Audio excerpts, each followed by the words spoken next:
Video kali ini saya buat berdasarkan banyaknya pertanyaan dari video saya yang ini mengenai emosi yang kuat. Karena masih banyak yang salah paham dengan penafsiran kata emosi. Dan kesalahan saya yang sejak awal memang tak menjelaskan apa yang dimaksud dengan emosi yang kuat. Dan seberapa besar pengaruhnya dalam hidup bersosial, terutama dalam permainan cinta. Kita bedah satu persatu dimulai dari kata emosi. Emosi berasal dari kata berbahasa Inggris, yaitu emotion, yang berarti perasaan. Dan manusia memiliki 8 emosi dasar yang meliputi bahagia, sedih, malu, sombong, jijik, takut, terkejut, dan marah.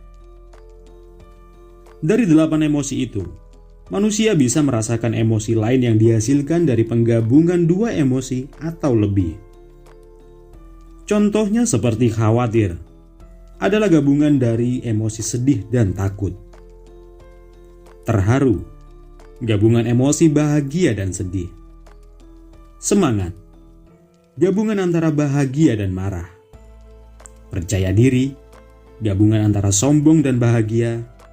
Dan depresi, gabungan antara marah, takut, dan sedih atau malu.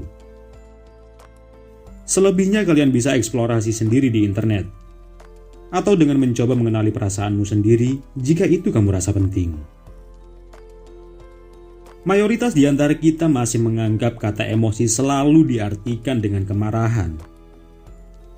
Itu sangat wajar.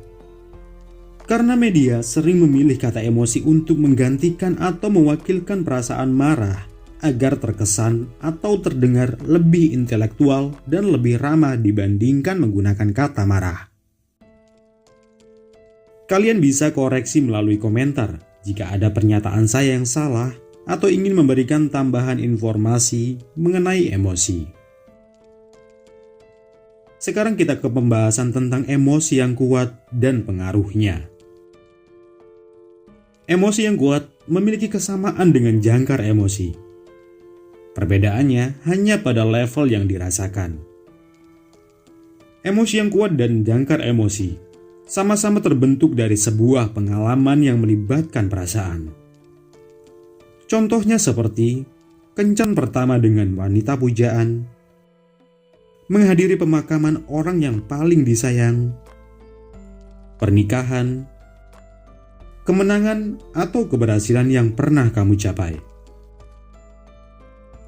Saat kamu merasakan level emosi yang sama, kamu akan teringat pada kejadian sama yang sebelumnya kamu alami. Dan saat kamu melihat kejadian yang sama, kamu akan terkenang kejadian dan merasakan emosi yang sama seperti yang kamu alami. Kamu bisa merasakan kenangan dengan mantan pertamamu saat melihat segala sesuatu atau kejadian yang memiliki kesamaan seperti dalam memorimu. Kamu teringat kesedihan pemakaman orang tuamu saat melihat ada upacara pemakaman. Kamu teringat dengan channel lain yang lebih hebat dan lebih berwawasan saat kalian melihat video-video di channel ini. Dan lain sebagainya. Emosi yang kuat memberikan kamu dorongan, tergantung dari emosi kuat yang kamu miliki. Rindu adalah salah satu contoh emosi yang kuat yang timbul dari pengalaman bahagia.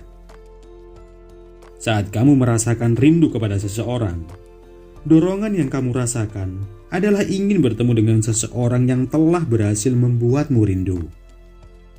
Berhasil menanamkan emosi kuat dalam hatimu. Ketika rindu atau dorongan dari emosi yang kuat ini tak tersampaikan, perasaan rindu ini bisa membuatmu terobsesi, tergila-gila, bahkan bisa sampai membuatmu melakukan apapun demi bisa meredakan perasaan rindu itu. Ada banyak cara untuk menanamkan emosi yang kuat kepada orang lain. Saking banyaknya, sampai-sampai tak ada satupun yang bisa dijadikan pedoman atau jaminan pasti akan berhasil. karena kamu berurusan dengan hati orang lain. Kamu tak tahu kapan seseorang itu sedang dalam emosi yang tepat untuk menanamkan emosi yang kuat. Dan jenis tindakan seperti apa yang mampu memicu emosi yang kuat itu muncul. Karena beda manusia, beda pengalaman, dan tentunya memiliki respon yang berbeda juga dalam menyikapi sesuatu. Kamu bisa menciptakan emosi yang kuat kepada orang lain setelah melakukan usaha yang cukup keras. Dan kamu juga bisa menciptakan emosi yang kuat kepada orang lain tanpa melakukan apapun untuknya. Intinya, tak ada yang bisa dipastikan jika kamu mencoba berurusan dengan hati orang lain. Yang bisa kamu pastikan hanya hatimu sendiri, perasaanmu sendiri, ambisimu sendiri, segala hal tentang dirimu sendiri. Itulah alasan kenapa saya sering mengatakan kepada kalian untuk fokus pada dirimu sendiri. Karena itu satu-satunya yang perlu kamu kenal, kamu kontrol, dan kamu kuasai terlebih dahulu. Sekian untuk video kali ini. Saya rasa pembahasan kali ini cukup berat dan rumit. Tapi ya, mau gimana lagi? Karena kita memang membahas tentang manusia.